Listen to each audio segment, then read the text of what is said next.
प्रोनेसिस investor academy के इस brand new video में आप सभी का बहुत बहुत स्वागत है। गिरता हुआ रुपया क्या शेयर बाजार का खेल खत्म करेगा, आज का टॉपिक है। तो देखिए, डॉलर के मुकाबले रुपया कहाँ पे है फिलहाल, मतलब कि अगर आप $1 खरीदने जाएंगे तो उसके लिए आपको कितना रुपया देना होगा।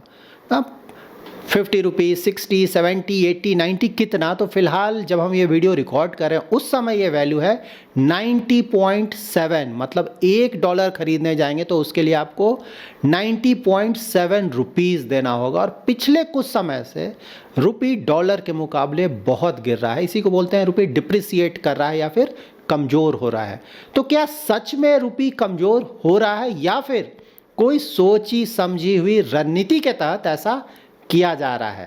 देखिए, यहाँ पे बड़ा सवाल ये नहीं है कि रुपी क्यों गिर रहा है, इससे कहीं ज़्यादा बड़ा सवाल ये आएगा कि आरबीआई इसे बचाने के लिए कुछ कर क्यों नहीं रहा है। ठीक है, तो इस वीडियो में हम जानेंगे कि रुपया क्यों गिर रहा है, आरबीआई क्या कर रहा है, क्या ये भारत के लिए खतरा है रुपया का गिरना या फिर एक मौका है, आम आदमी, निवेशक दैट इज इन्वेस्टर और बिजनेस पे इसका क्या असर पड़ेगा। इस वीडियो को अंत तक जरूर देखें, क्योंकि अंत में मैं आपको बताने जा रहा हूं कि यहां से रुपया कहां जा सकता है, और ज्यादा गिर सकता है या फिर ऊपर जा सकता है। तो बहुत इंफॉर्मेटिव वीडियो है, पूरा देखिए, अच्छी तरह से समझे। पसंद आए तो लाइक और शेयर जरूर करें। पहली बार हमारे यूट्यूब चैनल पे आ रहे हैं तो चैनल को जरूर सब्सक्राइब करें। तो नाउ आज के टॉपिक को डिटेल में कवर कर लेते हैं। तो सबसे पहले तो ये जान लेते हैं कि ये जो रुपया का वैल्यू है वो तय कैसे होता है, किन किन फैक्टर्स पे ये डिसाइड होता है कि रुपया का वैल्यू क्या होगा एज कम्पेयर टू डॉलर। तो नंबर 1 तो देखिए होता है demand and supply of dollar. ठीक है, डॉलर का अगर जो सप्लाई है या फिर डिमांड है कैसा, उसके आधार पर डिपेंड करेगा। ठीक है, उसके बाद क्या है ट्रेड डिफिसिट, मतलब एक्सपोर्ट कैसा हो रहा है और इंपोर्ट कैसा हो रहा है, ये सब आगे मैं आपको समझाऊंगा। उसके बाद है कैपिटल फ्लोज, एफआईआई, एफडीआईज ना, पैसा आ रहा है जा रहा है क्या हो रहा है, मतलब कि डॉलर आ रहा है या फिर जा रहा है इंडिया से, उस पर डिपेंड करेगा। इंटरेस्ट रेट डिफरेंशियल, इंडिया में इंटरेस्ट रेट कैसा है और अगर यूएस से कंपेयर करें यूएस डॉलर से तो यूएस में इंटरेस्ट रेट कैसा है, ये आपको चेक करना होगा। फिर ग्लोबल इकोनॉमी देखना पड़ेगा कि ओवरऑल वर्ल्ड में चल क्या रहा है, क्योंकि अगर वर्ल्ड में बहुत ज़्यादा रिस्क है तो फिर वहाँ पे ज़्यादातर जो पैसा है वो फिर यूएस में इन्वेस्टमेंट होने जाएगा, और वहाँ पे जब यूएस में ज़्यादा पैसा जाएगा तो यूएस डॉलर फिर स्ट्रांग होने लगेगा, उसके मुकाबले दूसरी जो करेंसीज हैं वो वीक होने लगेंगी।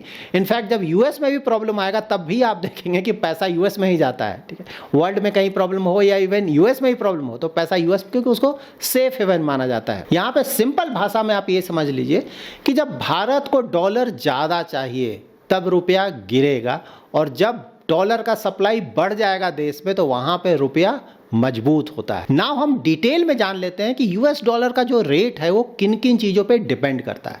तो सबसे पहले तो ये देखना होगा कि भाई ये जो डॉलर है उसका स्ट्रेंथ कैसा है। ठीक है, तो उसके लिए हमें यूएस डॉलर इंडेक्स को देखना पड़ता है ना। पहले हुआ करता था 100+, ठीक है, मतलब मैं भी कई बार ये सब आप लोगों के साथ डिस्कस कर चुका हूँ, 100+ हुआ करता था। उसके बाद 96 के आसपास चला आया था और फिर से कुछ समय से थोड़ा ऊपर गया। फिलहाल जो करंट रेट है वो 98.4 है, तो काफ़ी गिरा, लेकिन फिर पिछले कुछ समय से थोड़ा वहाँ पे स्ट्रेंथ आया है डॉलर में। तो डॉलर का स्ट्रेंथ कैसे बनता है, अगर यूएस में इंटरेस्ट रेट थोड़ा ज़्यादा होगा या फिर वहाँ लगेगा कि नहीं इंटरेस्ट रेट अब नहीं कम होगा तो उसके कारण थोड़ा स्ट्रेंथ आता है। जब यूएस इकोनॉमी थोड़ा स्ट्रांग होगा तो वहाँ पे थोड़ा स्ट्रेंथ आता है। लेकिन फिलहाल अगर आप देखेंगे तो यूएस में इंटरेस्ट रेट कट हो रहे हैं और यहाँ से 50 बेसिस पॉइंट्स, 75 बेसिस पॉइंट्स, बिल्कुल इस तरह का रेट कट और हम एक्सपेक्ट कर सकते हैं। तो जैसे जैसे वहाँ पे रेट कट होंगे, जो कि नेक्स्ट ईयर और रेट कट आने वाला है, तो वहाँ देखेंगे कि जो डॉलर इंडेक्स है ना वो धीरे धीरे कम होने लगेगा। तो डॉलर जब थोड़ा वीक होगा ना तो उससे रुपया को थोड़ा सपोर्ट मिलेगा और आप देखेंगे कि रुपये का स्थिति सुधरेगा। ऑफकोर्स सिर्फ ये एक फैक्टर है, बहुत सारे फैक्टर्स जो कि आगे मैं आपको बताने जा रहा हूँ। उसके बाद दूसरा है इंटरेस्ट रेट डिफरेंशियल।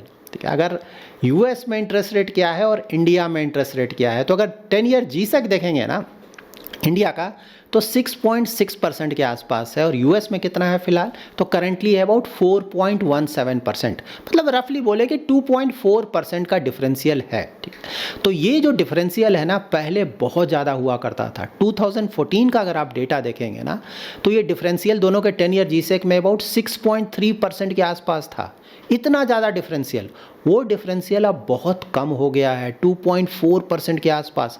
वो इसलिए क्योंकि देखिए इंडिया जो इकोनॉमी है ना वो पहले के मुकाबले बहुत ज़्यादा स्ट्रॉन्ग हुआ है, इसके कारण ये डिफरेंशियल कम हो रहा है। और प्लस एक रीज़न ये भी है कि इंडिया में थोड़ा बहुत रेट कट तो हो चुका है, यूएस में अभी भी जितना रेट कट चाहिए था उतना नहीं हुआ है ना। इंडिया में तो मुश्किल से यहाँ लग रहा है कि शायद एक रेट कट और उससे ज़्यादा गुंजाइश नहीं है, लेकिन यूएस में अभी भी अच्छा खासा रेट कट और होगा। तो उसके बाद ये जो डिफरेंशियल है जो थोड़ा और बढ़ेगा, लेकिन हाँ बहुत ज़्यादा नहीं बढ़ने जा रहा है।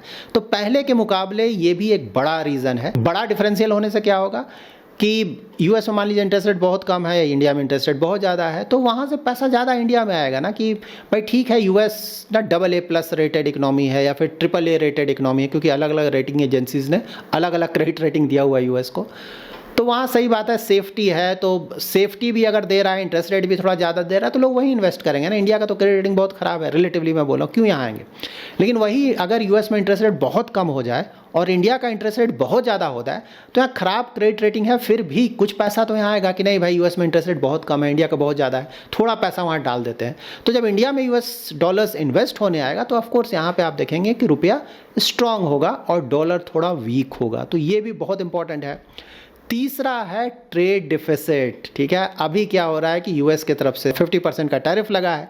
अब टैरिफ के कारण हमारा यूएस को जो एक्सपोर्ट्स है वो काफ़ी कम हो गया है, क्योंकि टोटल एक्सपोर्ट का ऑलमोस्ट 20% हम यूएस को एक्सपोर्ट किया करते थे, तो वो तो बुरी तरह से हिट हुआ है। तो जब वो हिट हुआ है तो मतलब क्या हुआ कि भाई जब हम यूएस को एक्सपोर्ट करते थे तो हमारा जो पेमेंट होता था डॉलर में होता था, डॉलर इंडिया में आया तो डॉलर का सप्लाई इंडिया में बढ़ा तो रुपये उसके कारण थोड़ा स्ट्रांग हुआ। लेकिन अब है कि डॉलर का तो सप्लाई कम हो गया ना, डॉलर कम आ रहा है यूएस से, ठीक, या फिर एक्सपोर्ट के माध्यम से डॉलर कम आ रहा है, तो डॉलर कम हो गया, इसलिए डॉलर स्ट्रांग हो गया, ठीक है, और रुपये वीक हो गया। तो बहुत बड़ा रीज़न जो है यही चल रहा है। अगर ये ट्रेड डील नहीं होता है यूएस के साथ तो ये प्रॉब्लम बना रहेगा नियर फ्यूचर में, ठीक है। तो सबसे बड़ा प्रॉब्लम में से एक प्रॉब्लम है ट्रेड डिफिसिट, और यूएस के साथ जो ट्रेड डील नहीं हो रहा है उसके कारण हमें ये प्रॉब्लम देखने को मिल रहा है। यहाँ पे हम ये भी जान लेते हैं कि इंडिया में ज़्यादा इंपोर्ट क्या होता है और एक्सपोर्ट क्या होता है, इससे हमें ज़्यादा अच्छी तरह से समझ में आएगा कि भाई ट्रेड डिफिसिट का चक्कर क्या है। तो अगर इंपोर्ट की बात करें तो क्रूड ऑयल बहुत ज़्यादा, ऑलमोस्ट 80% 85% जो हमारा रिक्वायरमेंट है वो हम इंपोर्ट करते हैं, ठीक है। तो यहाँ पर हमारे लिए किस्मत काफ़ी साथ दे रहा है, हमारा लक अच्छा है कि क्रूड ऑयल का जो प्राइस है वो काफ़ी हद तक कंट्रोल में है, $61 पर बैरल के आसपास, 61 62, ठीक है। वो बहुत कम है, जनरली ना 70s के रेंज में होता है, कभी कभी 80 चला जाता है, 60 के रेंज में है। तो इसके कारण जो हमारा इंपोर्ट है रिलेटिवली कम है क्रूड ऑयल का। ये अगर प्राइस ज़्यादा होता ना 80 85 90 तो हमें बहुत ज़्यादा प्रॉब्लम होता है। ये जो रुपये अभी आपको दिख रहा है ना 90.7, ये शायद 92 94 95 चला जाता अभी तक, ठीक है। तो वो बहुत बड़ा कंफर्ट है क्योंकि क्रूड ऑयल का रेट अभी कम है, ठीक है। और उसके बाद दूसरा एक हमारे लिए हेडेक क्या होता है, गोल्ड क्योंकि गोल्ड हम बहुत ज़्यादा इंपोर्ट कर रहे हैं। जब बाहर से आप इंपोर्ट करोगे तो आपको यूएस डॉलर में पे करना होगा, तो उससे यूएस डॉलर हमारा बाहर जाएगा, जिसके कारण ऑफ कोर्स हमारा रुपया और भी वीक होगा। एक्सपोर्ट अगर आप देखेंगे तो यहाँ पे एक्सपोर्ट हमारा कम होता है, इंपोर्ट ज़्यादा होता है, इसके कारण रुपये पे प्रेशर बनता है, क्योंकि जब भी हम इंपोर्ट कर रहे हैं तो हमें डॉलर में पेमेंट करना है, तो डॉलर ज़्यादा जाएगा तो ऑफकोर्स हमारा रुपया उसके कारण वीक होगा, ठीक है। बट हाँ लकली हमारा क्रूड ऑयल ने हमें बचाया हुआ है, नहीं तो और भी बुरी तरह से हमारा डिप्रिसिएट करता रुपये। इसके बाद एक और बड़ा रीज़न है जो कि अभी बहुत ज़्यादा निगेटिव चल रहा है, ठीक है, वो है FII selling. Foreign investors India से बहुत ज़्यादा भाग रहे हैं। अगर इस साल का ही डेटा देखेंगे FIIs का ना, तो 12 दिसंबर तक का डेटा है 18.4 बिलियन US डॉलर्स ना, रुपी टर्म्स में अबाउट 1.6 लाख करोड़ के आसपास नेट इक्विटी उन्होंने सेल किया है, मतलब ह्यूज। इसमें ऑफकोर्स प्राइमरी सेकेंडरी मार्केट दोनों का डेटा है नेट सोल्ड, और इस तरह का हाई सेलिंग हिस्ट्री में कभी नहीं हुआ ना। इससे पहले जो सबसे हाईएस्ट था वो 2022 का डेटा है 16.5 बिलियन US डॉलर्स। इसका रीज़न क्या है, FIIs क्यों भाग रहे हैं, वैल्यूएशन बहुत ज़्यादा है। एक साल तक इंडियन इकोनॉमी का हालत बहुत ख़राब हो गया था, स्टॉक मार्केट का वैल्यूएशन बहुत ज़्यादा हो गया था, दूसरे मार्केट्स का वैल्यूएशन रीजनेबल था, तो वहाँ पे ज़्यादा पैसा चला गया, हमारे यहाँ से पैसा निकल गया, इसीलिए लोग भाग गए। अभी भी मतलब मिड कैप स्मॉल कैप का तो वैल्यूएशन अभी भी ज़्यादा है, और इकोनॉमिक पैरामीटर्स है, अभी ऐसा नहीं कि कोई बहुत ज़्यादा अच्छा हो गया, इंप्रूव कर रहा है। इकोनॉमिक पैरामीटर्स में मोस्टली मैं कंपनीज़ का परफॉर्मेंस बोल रहा हूँ, अर्निंग ग्रोथ अभी भी थोड़ा बहुत इंप्रूवमेंट है, ऐसा तो नहीं कि बहुत ज़्यादा अच्छा हो गया, लेकिन हाँ आने वाले महीनों में वो इम्प्रूव करेगा। तो जब इम्प्रूव करेगा तो देखते हैं वहाँ पे FIIs वापस आते हैं कि नहीं। तो ये सभी चीज़ें हमें अच्छी तरह से समझनी होगी। देखिए सिंपल एक और एग्जांपल से मैं बताता हूँ ना, जैसे मान लीजिए इंडियन मार्केट में तो कोई रिटर्न आया नहीं ना, ठीक है, तो अगर कोई एफआईआईज इंडिया में इन्वेस्ट करता है, ठीक है, तो यहाँ पे एक तो मान लीजिए कि जीरो रिटर्न है, उसका कोई रिटर्न नहीं, लेकिन वही जब बेचकर वापस जाएगा, ठीक है, तो यहाँ पे जब इन्वेस्ट करेगा तो रुपी में उसको इन्वेस्ट करना है, जब कन्वर्ट करेगा तो डॉलर ले जाएगा, तो यहाँ पे रुपी तो ऑलमोस्ट 5% से डिप्रिसिएट कर गया है ना, इस साल ही अगर देखें तो 5% के आसपास डिप्रिसिएट कर गया है, तो रिटर्न तो यहाँ जीरो आया इक्विटी मार्केट में, लेकिन जब कन्वर्ट करके ले जाएगा तो उसको 5% का लॉस हो जाएगा।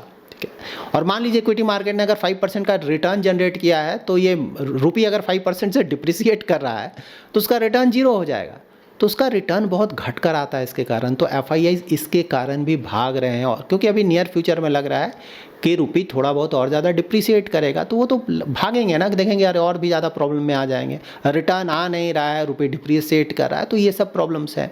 फिर रुपी डॉलर पे जियोपॉलिटिकल जो रिस्क है उसका ही फ़र्क पड़ता है ना, मिडिल ईस्ट जो वॉर चल रहा है या फिर रसिया यूक्रेन का प्रॉब्लम है, इन सब चीज़ों का भी प्रेशर पड़ता है। सो नाउ यहाँ पे जान लेते हैं कि क्या आरबीआई जानबूझकर रुपी को नहीं बचा रहा है, क्या ऐसा है? तो देखिए यहाँ पे टू सम एक्सटेंट हम ऐसा बोल सकते हैं, ठीक है। क्यों बोल सकते हैं?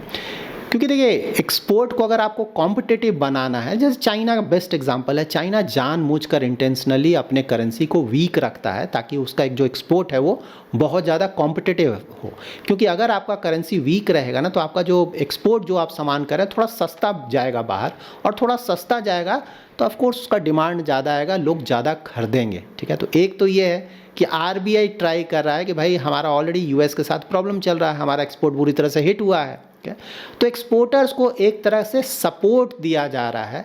ऐसा नहीं कि आरबीआई बिल्कुल इंटरवीन नहीं कर रहा है फॉरेक्स मार्केट में, अगर नहीं करेगा तो और भी बुरा हालात होगा रुपये का। इंटरवीन कर रहा है लेकिन काफ़ी कम कर रहा है, पहले जिस तरह का किया करता था ना उस तरह का नहीं कर रहा है। यहाँ पे बिल्कुल ध्यान में रखें कि अगर आरबीआई चाहे तो काफ़ी हद तक इसको कंट्रोल में ला सकता है, क्योंकि हमारे पास जो फॉरेक्स रिजर्व्स है वो बहुत ज़्यादा है, ठीक है।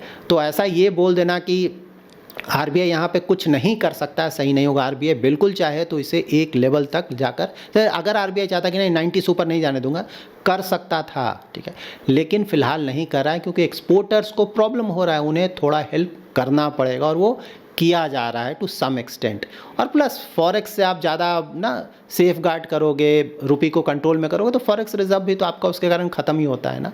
तो यहाँ पे जो ग्रेजुअल डिप्रिसिएशन हो रहा है ना, एक तरह से उसे अलाउ किया जा रहा है। मैंने इंपोर्ट में बताया आपको ना कि क्रूड ऑयल का प्राइस जो है कंट्रोल में, अगर वो कंट्रोल में नहीं होता, बहुत ज़्यादा होता, तब आरबीआई को बहुत ज़्यादा इंटरवीन करना ही पड़ता, मजबूरी था, नहीं तो प्रॉब्लम में आ जाते, ठीक है। तो ये सब बहुत इंपॉर्टेंट चीज़ है। देखिए रुपया जब भी गिरता है तो उसका नुकसान क्या होगा, आपका इंपोर्ट महंगा हो जाएगा ना, तो वो एक प्रॉब्लम है। अब जैसे क्रूड ऑयल है महंगा पड़ जाएगा आपको कि बहुत ज़्यादा लेते, गोल्ड आपको महंगा पड़ जाएगा, बाहर से खरीद रहे हैं, ठीक है। उसके बाद इन्फ्लेशन बढ़ने का रिस्क आ जाता है, क्योंकि जो आपका कॉस्ट ऑफ इंपोर्ट है वो बढ़ जाएगा, तो उसके कारण इन्फ्लेशन भी बढ़ने का रिस्क हो जाएगा।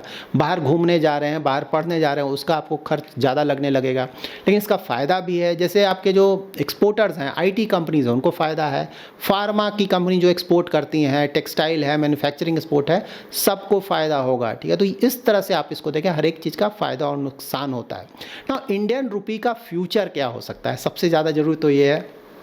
तो देखिए अगर वेरी शॉर्ट टर्म में देखें ना, मतलब 1-2 महीने इस तरह का रेंज में देखें, तो ये वोलाटाइल ही रहेगा, ठीक है। यहाँ कोई सॉल्यूशन नहीं दिख रहा है, क्योंकि यहाँ प्रॉब्लम क्या है ना कि जो यूएस और इंडिया का ट्रेड डील है वो फंसा हुआ है। सिर्फ ये वीक ही है ना इस साल का अगर देखें, क्योंकि उसके बाद तो फिर क्रिसमस का वो छुट्टी होने, बाहर तो छुट्टी के मोड में चले जाते हैं ना, तो कुछ होगा नहीं। यही लास्ट वीक ही एक तरह से देखें, इस साल का मैं बोल रहा हूँ। और मोस्टली अब तो टाइम बहुत कम है, लगता नहीं कि कुछ होगा, अब नेक्स्ट ईयर ही कुछ होगा, ठीक है। तो इसीलिए बोल रहा हूँ कि भाई एटलीस्ट फ्यू मंथ्स में भी 1-2-3-4 महीने इस तरह से बोले कि जब तक ट्रेड डील नहीं हो जाए तब तक तो ये प्रॉब्लम थोड़ा बना रहेगा, क्योंकि हमारा जो एक्सपोर्ट है वो बुरी तरह से हिट होता रहेगा। तो let's hope for the best, जितनी जल्दी हो जाए उसके बाद ये थोड़ा सेटल होगा। तो यहाँ पे वेरी शॉर्ट टर्म के लिए प्रॉब्लम रहेगा, लेकिन short term, medium term, long term वहाँ पे ज़्यादा प्रॉब्लम नहीं होना चाहिए, क्योंकि हमारा GDP ग्रोथ रेट ये सब देखें तो बहुत अच्छा चल रहा है, और हमें एक्सपोर्ट को भी बढ़ावा देने का कोशिश किया जा रहा है। मैन्युफैक्चरिंग हो, सर्विसेज हो, समय के साथ साथ हमारा एक्सपोर्ट और बढ़ेगा, ठीक है। और फॉरेक्स तो हमारा अच्छा खासा है ना, अभी भी देखेंगे तो $687 बिलियन रहा, कि अगर कुछ प्रॉब्लम हुआ भी तो आरबीआई इंटरवीन करके इसे काफ़ी हद तक कंट्रोल में ला सकता है। आउट ऑफ कंट्रोल आरबीआई इसको नहीं होने जाएगा, क्योंकि वहाँ पे फिर पूरा इकोनॉमी अनस्टेबल होने का रिस्क हो जाता है, तो आरबीआई वो अलाउ नहीं करेगा। थोड़ा बहुत जो हो रहा है उसे आरबीआई झेल रहा है, ठीक है, इसको समझें।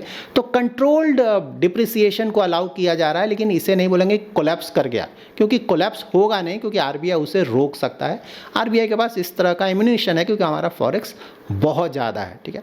तो ये सब बातों को ध्यान में रखें। शॉर्ट टर्म हिकअप्स है, कुछ नहीं किया जा सकता, इसे हमें झेलना ही पड़ेगा, और इसके कारण स्टॉक मार्केट में भी थोड़ा नेगेटिविटी है जो कि शॉर्ट टर्म के लिए बना रहेगा और हमें ये झेलना होगा।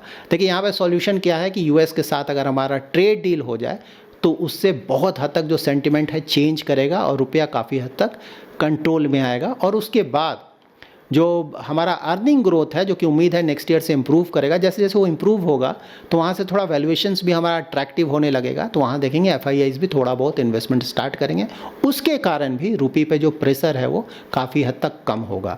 तो मे भी 1, 2, 3 महीने का ये हेडेक है जिसे कि हमें झेलना पड़ेगा, लेकिन हाँ मीडियम टू लॉन्ग टर्म में ये प्रॉब्लम नहीं दिख रहा है। So that's it in this video. अगर आपको ये वीडियो पसंद आया है तो जरूर लाइक एंड शेयर करें। पहली बार हमारे यूट्यूब चैनल पे आ रहे हैं तो चैनल को जरूर सब्सक्राइब करें। Thanks lot for watching.